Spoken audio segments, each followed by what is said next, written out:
Over the course of the movie, I dropped a bit of weight. I started off, I remember when I was scouting, I was quite a bit heavier than now. My assistant, Karen, helped me out. She brought me a lot of meals. I didn't spend a lot of time at craft service or going to catering. And over the course of the film, I lost weight. I lost probably about 75 pounds, maybe more, up, give or take, depending on where I'm at now. And I wanted to lose weight because I was playing Happy Hogan in the film. And so I wanted to hit a certain weight, lose a certain amount of pounds, and I just kept going. And there were problems, too, because my wardrobe would change in size over the course of the film. And even my wig size changed. It's amazing. Everything sort of changes. Your shoe size changes. I have real hair, but I wanted to have cool hair. So straight hair, I never had like a real shock of straight hair like in the comic books. I had a wonderful time working with Peter Billingsley, who is a close friend of Favreau's, and I got him to shave his head bald, not as bald as mine. I didn't want him to upstage me. It's like, yeah. It really is. Is yours like velvety too? Oh yeah, that's nice. Because we both have good heads of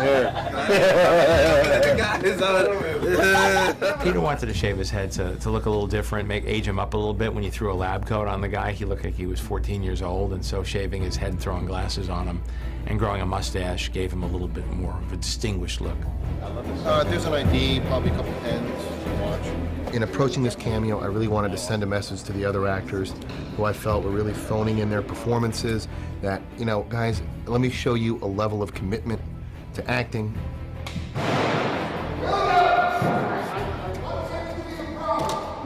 The camaraderie that John nurtures on a set is to ad-lib.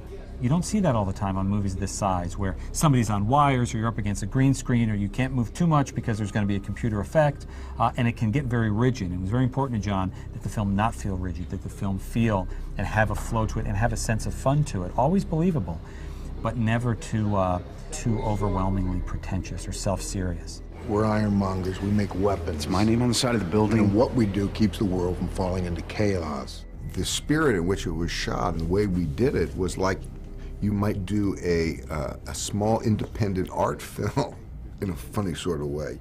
I think you're just now towards the end of the movie, I think we're just starting to kind of get up to speed and start to kind of relax and have faith in this process that the way we do it. Each time we would do one of these scenes, there would be a great sense of relief, like, man, wow, we got through that one, we pulled it out, you know, how did we do it? This technology, it comes along once in a generation. And it's a gift. I think him saying either that or I can take it, and you said I said no, and I put it in front of you. Be that. If I have one, no, and you move it back. If I have one drink, could we move on? Yes. And he takes it. Takes a drink. Now, do we cheers before that? That'd be good. If we have one drink, okay, here. So please, and roll sound. And boom up. Boom up. Boom up.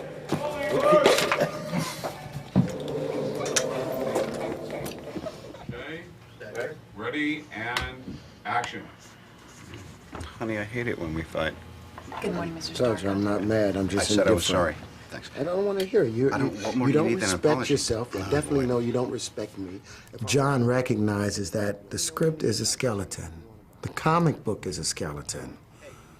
You know, what we are creating is real life, so he allows it to grow and to improv and to become something alive and three-dimensional. I want to be fresh. Okay? I know what I'm doing. I live for this. This is business travel.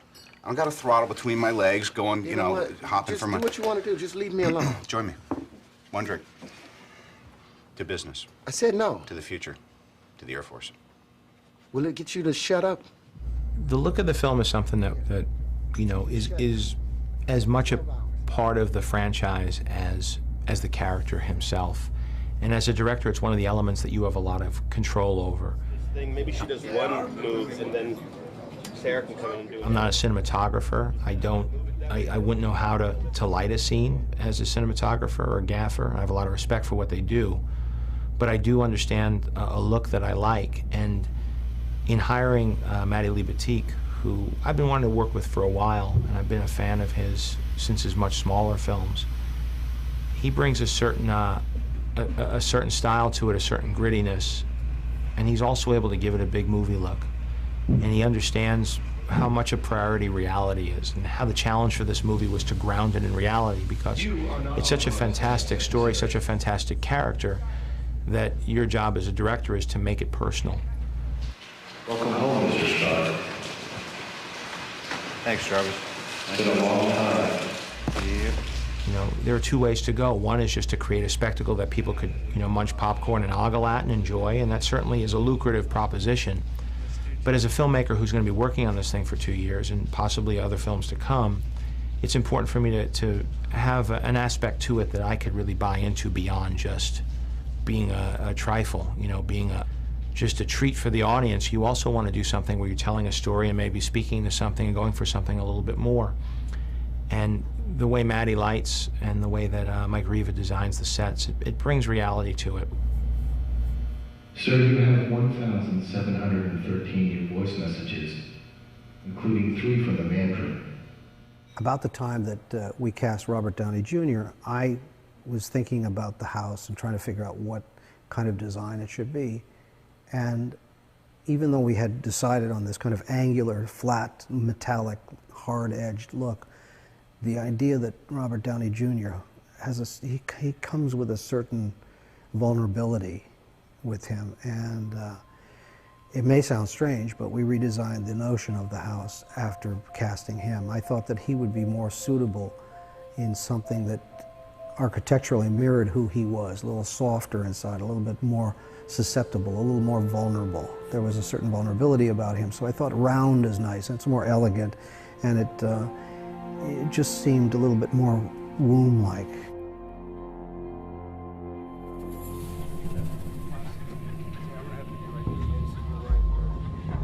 When this project first came along, they gave me a bunch of the comic books and history of the characters and so forth, and I said, ooh, Obadiah Stane's got this wild suit, ironmonger suit, and all these different things. And I got kind of excited about that again, the kid in me. We'll counter your move, so wherever you move, we'll kind of go with you and take the weight of the suit itself. You have rotation by yourself, Jeff. Yeah, I've got it now by myself, right? No, you can spin your way. There you go. That's always just you. Then when I met with John the first time, he said, oh no, you don't get to wear a suit. And I kind of went, oh. And because it was the Mandarin was originally the band, there was going to be like 2 different bad guys. And I said, oh, okay, well, you know, let's see, you know, how it works out. And then the scripts were being worked on, and it came back. And he says, "No, it looks like you wanted to wear a suit. Now you've got your suit." I said, "Oh, great."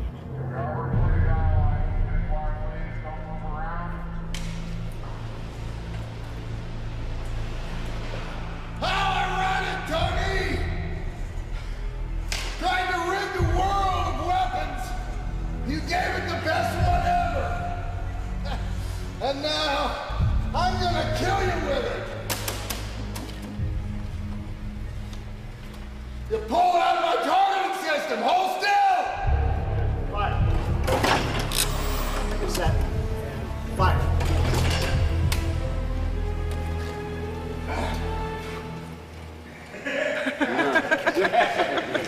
The gun!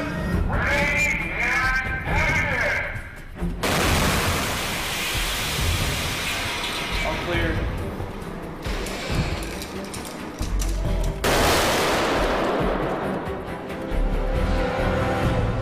I think it was the most strange for Gwyneth, who, although she had worked on a green screen show, Sky Captain, she never really worked on an effects show.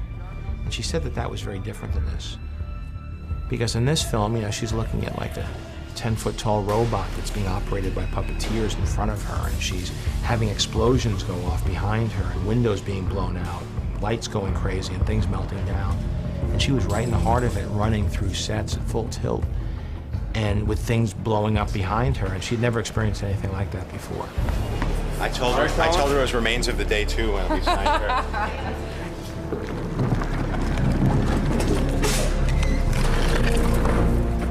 When I did Sky Captain, that was very surreal because there was literally nothing. There was nothing practical. There were no props and no sets. And that was just sort of like doing experimental theater or something, you know, off Broadway, because you were just in a room with some actors. And this, I was so used to working with actors and real sets that when they said, okay, now like a big monster's coming out of the ground, then I felt like, oh my God, this is so silly. And John said, oh, don't worry, you know, so I just thought, right, well, you just have to really go for it.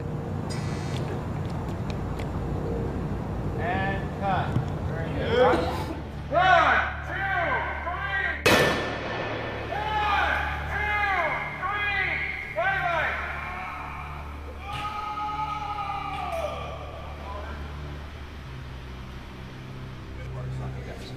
The first half hour of being in the Iron Man suit is like the coolest Halloween you ever had, except you're alone in the trailer before they call you on a set or whatever, or you're getting ready and you just catch a glimpse and you go, that's right, Grandma'd be proud.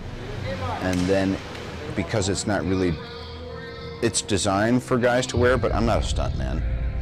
And most of the stunt men aren't doing, you know, 65 scenes in the next 3 weeks.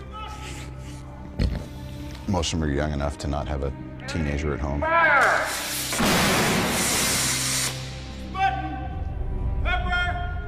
It was tough, and as we went further and further along, I realized like I could wear the suit all the time, but I can't wear the suit all the time and be an effective actor. I'm sorry, did that interrupt your flow? I guess this is a draw. The last couple weeks of shooting, I was like, you know what? I made it this far. I need to sleep. I want to eat pasta. I don't care if I'm puffy tomorrow.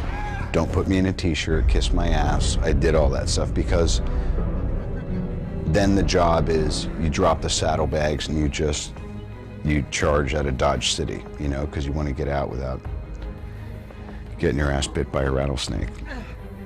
Now it's time for both of us to go. That's the law of nature, Tony! Oh!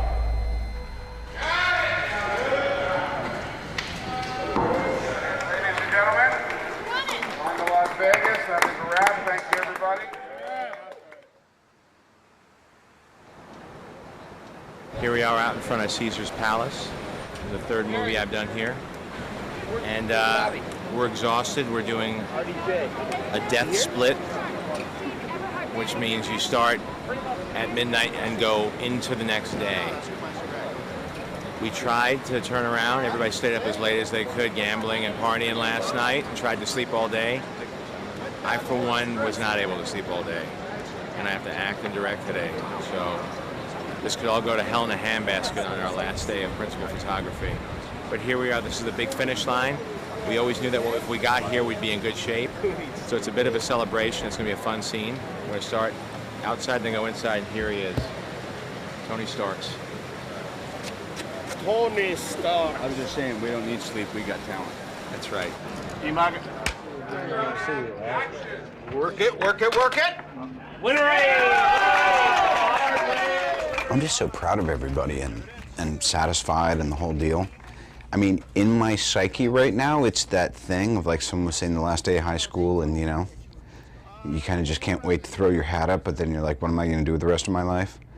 And I just remember last, you know, October, November, and meeting John regarding this, and then screen testing, and then pre-production. To me, like most of us were burnt by the time pre-production was done because we prepped ourselves into a tizzy. And then there's starting in the first 2 weeks in the cave, and then going to Lone Pine, and then Edwards Air Force Base. I mean, it's the problematic thing of looking at a schedule, or looking at what anyone looking at what their life is for the next 3 months. It's like, this can't be done. Thank you, everybody. That is a wrap. You know, every movie has its trials and tribulations. We did encounter a snowstorm in the middle of a desert in the cave scene, which was very odd. We did have sets that blew away and blew down, but it actually, the movie gods were with us most of the time. And while it was always daunting, it went fairly smoothly, which was great for our first production, very important for our first production. Ladies and gentlemen, Jon Favreau, director of Iron Man! That's a testament to John, to the crew that we put together, and for the cast, who were always game, who could always maneuver through whatever circumstances were thrown at them. And, you know, we did. We came in on time and under budget.